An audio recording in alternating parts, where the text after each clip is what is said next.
Hello, guys. How are you?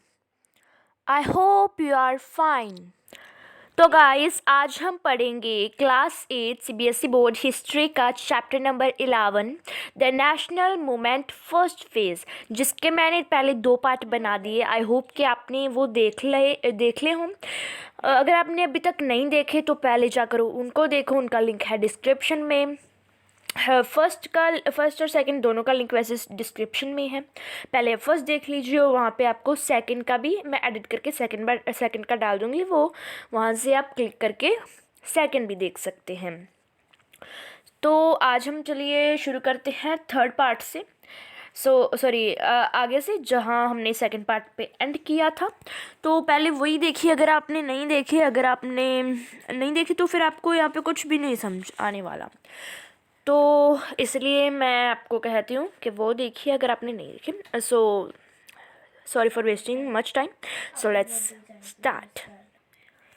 तो guys हम आज यहाँ से शुरू करेंगे पार्टीशन ऑफ बंगाल। मतलब कि जब इंडिया से बांग्लादेश को अलग कर दिया गया था, बांग्लादेश जो कि बंगाल का पार्ट था उसको इंडिया से अलग कर दिया गया था। East Bengal, so which is now considered as Bangladesh. It was the part of India before 1905, 19 July 1905. So it was different from India in 1905. On 19 July 1905, the Viceroy Lord Curzon issued an order dividing the province of Bengal. मतलब कि जो viceroy Lord Curzon थे, ये एक इंसान का नाम है। ही वॉज अ ब्रिटिश, जिन्होंने एक ऑर्डर दिया था, ऑर्डर वाला, हाँ जी, जज वाला ऑर्डर, कि बंगाल को अलग कर दिया जाए। ठीक है, उन्होंने ये ऑर्डर कब दिया था ये आपको याद रखना है। कब दिया था? 19 जुलाई 1905. It can come in paper, so be ready for your exams. Then consisting of present day West Bengal, जो कि अभी बंगाल में वेस्ट बंगाल, मतलब कि जो तब बंगाल था उसमें क्या क्या था? उसमें था आज का वेस्ट बंगाल, प्रेजेंट डे में जो आज हम नाम लेते हैं उनके। West Bengal was in Bangladesh, Bihar, Jharkhand, Odisha and Bangladesh were all the part of Bangladesh. Bengal were all the part of Bengal. So these were divided into 2 parts: West Bengal and East Bengal. East Bengal now is now considered as Bangladesh, in which the majority of the population was Muslim. जो east Bengal अलग किया गया था waste Bengal से, जो east Bengal था उसमें ज़्यादातर मुस्लिम्स थे। वो separated from the rest of Bengal, वो बाकी के बंगाल से सेपरेट कर दिए गए थे, जिसमें हाई परसेंटेज थी, मतलब कि वेस्ट बंगाल में हाई परसेंटेज थी हिंदूस की। So the reason given for the partition was that since Bengal was too big, it was important to divide it so that it could be administrated efficiently. जो तब उन्होंने reason बताया था, उन्होंने ये reason बताया था कि ये बंगाल जो है वो बहुत ही बड़ा है, इसको हमने अगर रूल करना है, अच्छे से रूल करना है, तो इसको 2 भागों में बांटना बहुत ही ज़रूरी है। The real reason for the partition however was different, मगर जो असली रीज़न था बंगाल की पार्टीशन का वो अलग था। असली रीज़न ये था कि बंगाल में जो नेशनल मूवमेंट थी वो सबसे पहले स्टार्ट हुई थी और बहुत ही ज़्यादा थी। The national movement in Bengal was very strong, मतलब कि जो बंगाल में नेशनल मूवमेंट थी वो बहुत ही स्ट्रॉन्ग थी।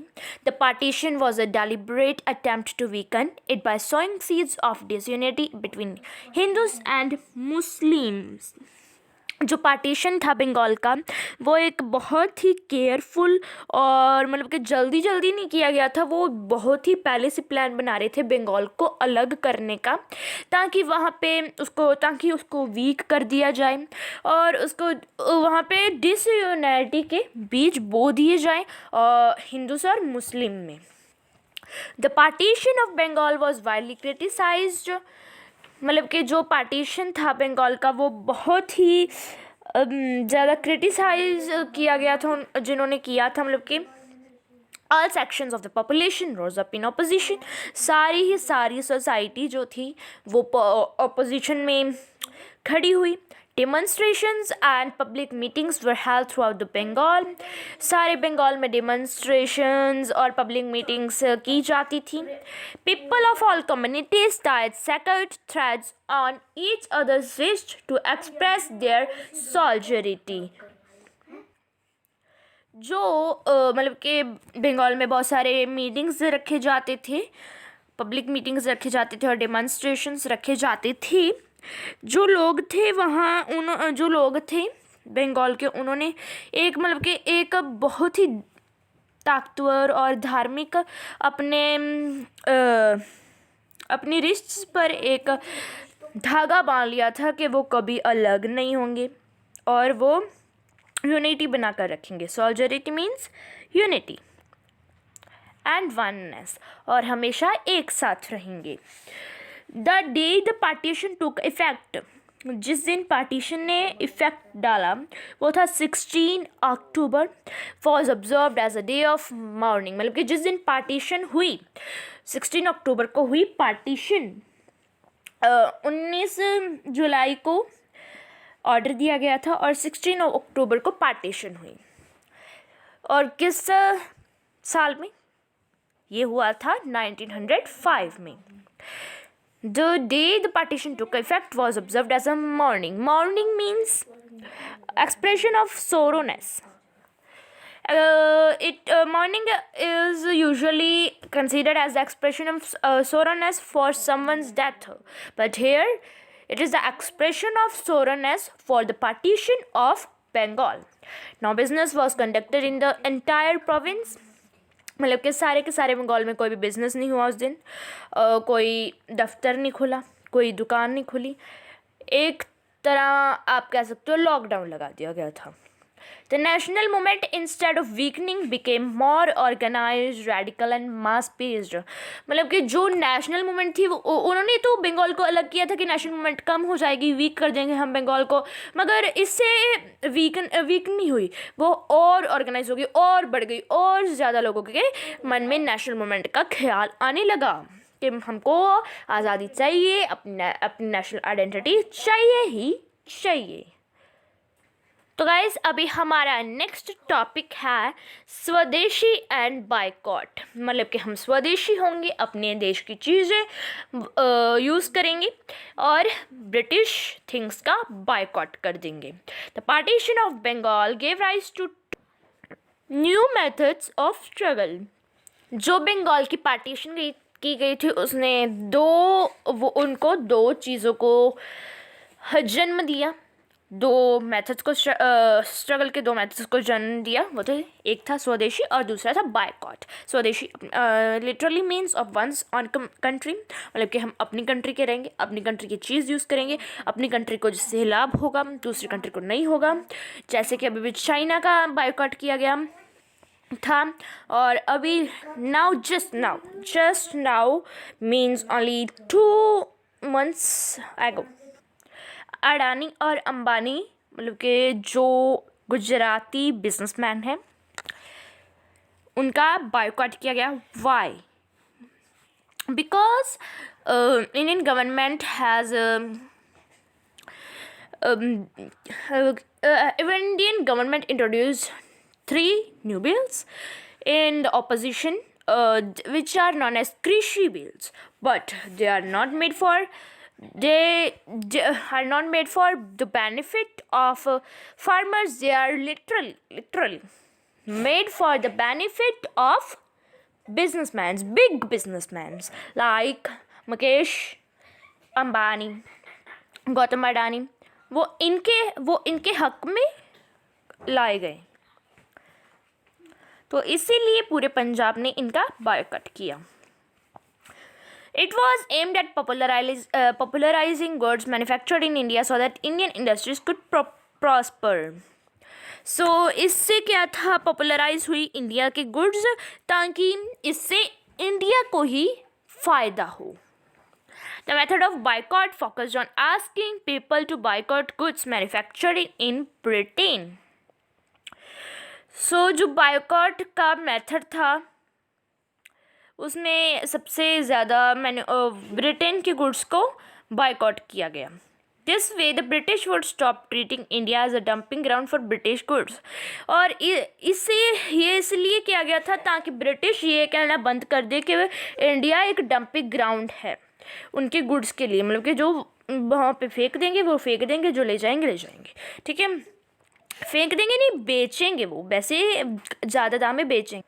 Starting from Bengal, the movement spread across the country. People boycotted British goods and began to use Indian-made goods. At some places, huge bonfires of foreign clothes were organizing. जो कि बंगाल में शुरू हुई थी वो सारी कंट्री में फैल गई। जो मूवमेंट बंगाल से शुरू हुई थी, लोगों ने ब्रिटिश गुड्स का बायकॉट करना शुरू कर दिया और जो इंडिया में गुड्स बनाई जाती थी उनका यूज़ करने लगे।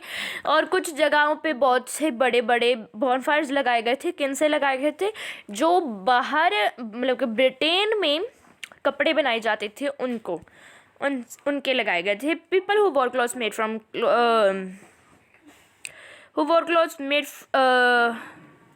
Made from cloth manufactured in Britain were criticised. और जो बाहर ब्रिटेन में बने हुए मेड इन ब्रिटेन क्लोथ्स पहनते थे उन लोगों को क्रिटिसाइज़ किया जाता था, उनके फॉल्ट्स उनको बताए जाते थे।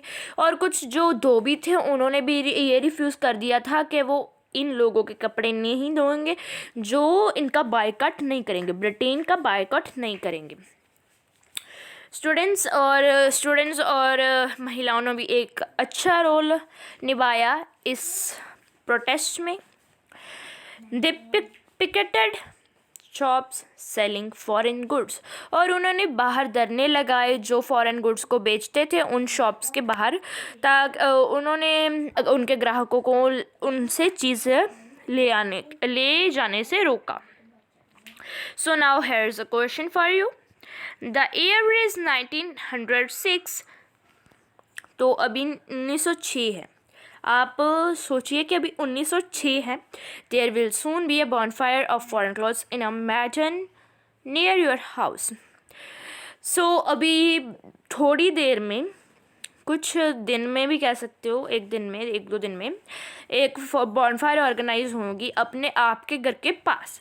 You have a jacket that you like very much. आपके पास एक बहुत ही अच्छी जैकेट है जिसको आप बहुत ही ज़्यादा पसंद करते हो, वो आपकी फेवरेट जैकेट है। It is made of cloth manufactured in a mill Lancashire in England. और वो जो है वो कहाँ की मैन्युफैक्चर्ड है? वो एक मिल में मैन्युफैक्चर्ड है जो कि लैंकाशायर में है, इंग्लैंड में। Will you go and throw it in the bonfire और will you decide to keep it? वो आप उसको बॉनफायर में गिराओगे या फिर उसको आप अपने पास रखोगे? और ये डिसीजन के लिए आप रीज़न भी दो कि आपको गिराओगे तो क्यों गिराओगे, अपने पास रखोगे तो क्यों रखोगे। इसका ओपिनियन, इसका आंसर जो भी आपके मन में आया वो मेरे को कमेंट बॉक्स में कमेंट करके ज़रूर बताना, so that I get your opinions. So इसका आंसर आप कमेंट सेक्शन में कमेंट करके बताना। और जो यहाँ पे हमने डिस्कस किया था about the boycott of Adani Ambani, so this is because the government has introduced 3 new bills in the opposition of farmers, and they are made for the benefit of big businessmen like Adani and Ambani. In these bills, there is given that the big companies can buy the crops from farmers, and they can buy and sell to the customers. So इसमें क्या है कि वैसे उनको क्या होगा कि bye कर सकते हैं, इतना लिखा है फर्स्ट बिल में। सो इसमें क्या है कि वो पहले एमएसपी और एमएसपी भी रहेगी। लोग किसान कहते हैं कि फिर एमएसपी ख़त्म हो जाएगी, मगर गवर्नमेंट कहती है कि हम एमएसपी भी बोल रही है। पहले तो बोलती थी, अब लिखने को भी वो है, मगर किसान तब भी नहीं मानते। किसान कहते हैं कि इन बिलों को रद्द ही करना है। सो उन्होंने कहा है कि वो बड़ी कंपनियां खरीद सकती हैं। पहले क्या क्या होगा, 1-2 साल ज़्यादा ज़्यादा दाम देंगी इनको, किसानों को, और फिर क्या होगा, उसके बाद एमएसपी टूट जाएगी, क्योंकि वहाँ पे कोई किसान ही अपनी फसल नहीं बेचेगा। अगर सरकार को कोई लाभ नहीं होगा, अगर कोई वहाँ पे फसल नहीं बेचेगा, तो ज़रूर ही एमएसपी ख़त्म हो जाएगी, सरकारी मंडियाँ ख़त्म हो जाएंगी। इसलिए फिर उसके बाद जो होगा, 2-3 साल के बाद जो बड़ी कंपनियां हैं वो कम दाम में हज़ार रुपये की 40 किलो कणक ले जाएंगी, और आपको हो सकता है कि ग्राहक को, कंज्यूमर को 10,000 में बेच। सो फर्स्ट बिल में ऐसा इतना ही। अगर आपको और भी जानकारी चाहिए, सो comment in the comment section. If this video had helped you, then like this video, subscribe to my channel for more such updates, and be tuned for the new video. So thank you for watching my video.